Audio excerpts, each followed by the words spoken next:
questa sera ci tenevamo a partire col piede giusto proprio perché era la prima partita in casa. Siamo partiti forte, volevamo cercare di imporre il nostro gioco nel primo tempo.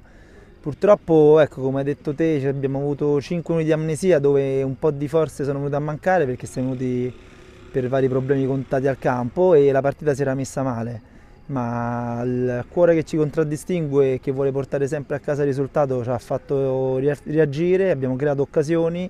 e anche se è stato un po' recambolesco raggiungere il 2-2 nel finale, penso che alla fine, per quello che si è visto in campo, penso che sia il risultato più giusto. Sì, l'anno scorso era la nostra diretta concorrente, siamo stati noi quinti e loro sesti, quindi è stata una buona partita, però la Roma quest'anno si è molto rafforzata, ha preso anche palloni dal Checco